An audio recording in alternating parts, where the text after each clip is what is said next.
nag-aaway rin yan. Ano ang madalas yung pag-awayan? Siguro nag-aaway kami pag hindi kami nakikita. Sino ang kunyari, nagagalit pag hindi kayo nagkikita? Siya ba o ikaw? parang parehas kami. Kasi minsan, kunyari last year, may mga times na sobrang busy niya. Tapos may times din na magiging busy ako. So may time talaga na hindi nagtatagpo yung schedule namin. Lalo na last year, pokpok siya sa trabaho niya. And then, may mga times na pag libre siya, hindi naman ako libre. So pag hindi kami nagkikita, talagang nagkakainitan kami ng ulo. Pero sa mga ganung bagay lang naman. Wala naman yung talagang away na grabe. Tama na. 1 year na kayong together. 2 taon na itong pandemya na tumama sa atin. So, ibig ba sabihin nun, pero magkakilala na kayo even before itong COVID pandemic. Tama, di ba? Yes. So, can you say na, no, na mas naging close kayo dahil dito nung nangyari yung pandemic? Oo. Naman. Kasi marami nung nagkaroon ng pandemya. Siyempre, nung 2019, yun yung time na magkasama kami sa Japan. Nung November, doon kami nagkaroon ng, sabihin nating spark together. Kasi nung parang time na, nasa Japan rin yata ako noon. Nasa Japan yes, rin ba ako? nasa Japan kayo nun nila, nila, ang tawag dito, ni Ralph. Tapos yung iba, sila Jordan, nandun kayo. Hindi ko lang kayo nakita. Di ba? Magkaka-message tayo. Kasi, so doon pa ako, kasi naalala ko, mini-message kita at alam ko at that time ayaw mo makipagkita sa amin dahil busy ka. Ngayon alam ko na kung bakit ka busy. Si Bea pala, nakakaabala mo ron. Gusto ko kayong kitain nung time na yun, kaso syempre nahihiya ako kay Bea kasi nung time na yun, para magkasama kami that time, na hindi ko pa, antag dito, bago lang kami magkasama. Tapos baka iwan ko agad sila. Dalawa lang silang magkasama doon ni Ate Nina, yung kaibigan namin. Tapos nung nag-message ka, sabi ko, shit, di ko makapupuntahan sila. Tapos na-message ko rin si Ralph nun nandoon. So sabi ko, makikita ko to sa Manila, wag muna. Yun ba yung unang beses yung nagkasama out of the country? Yes.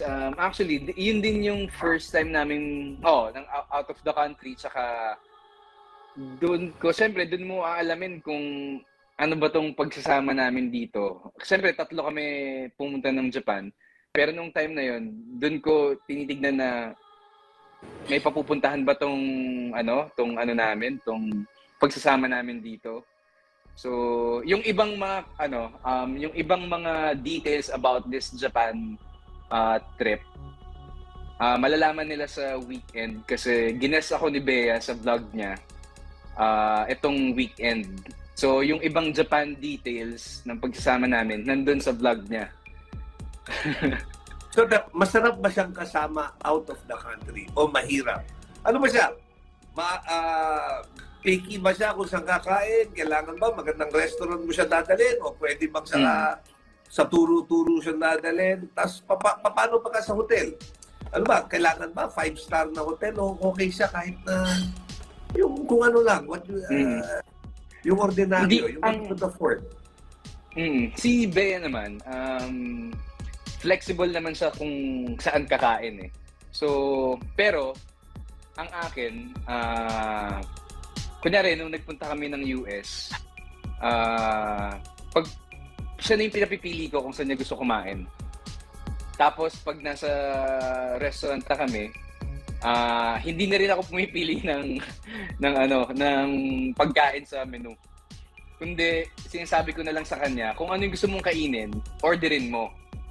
Kakainin ko kung ano yung nasa table, parang ganon. Kasi minsan, kunyari, nag-order kami ng food.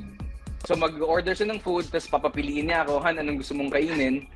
Pag pinili ko kunyari yung steak, sasabihin niya, Han, parang mas masarap yung fish. So sabihin ko sa kanya, di yung fish na lang orderin natin, wag na yung steak. Okay lang naman kasi sa akin.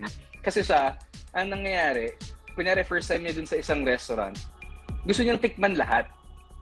Ang akin, sayang kung mag-order pa ako, ang daming matitira. Ayoko nung may natitira eh.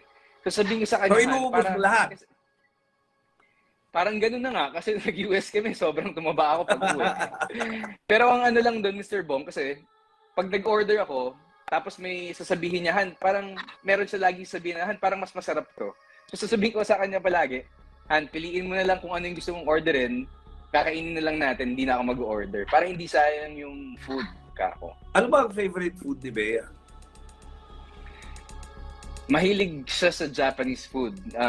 Ayun yung ano namin palagi. Pag nagdi-date kami, gusto namin kumakain ng Japanese food. Actually, nagsimula kami sa Japan. Dami namin kinain din sa Japan na, ayun nga, yung mga sushi, sashimi, mga ganon. So, I think yung favorite namin together or alone din niya is Japanese food. Natanong mo din kanina, Mr. Bong. Ako din, Anong Japanese favorite food din food mo? hilig ko. Japanese food din ako.